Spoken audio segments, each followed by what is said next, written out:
Yo, what up everybody, it's your boy Frenchiie. Welcome back to my channel. Today I'll be teaching you guys how to hard reset your iPhone 7 Plus. So the first thing you guys are going to want to do is push the volume button up, down, continue to hold the lock button. Continue to hold the lock button until your phone turns off and turns back on. Once you see the Apple logo, you can then let go.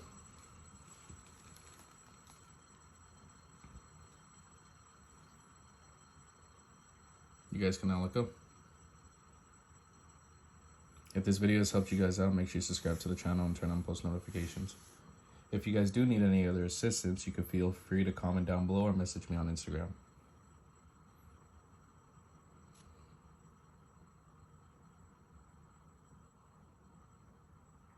And there you guys go, your phone has been hard resetted.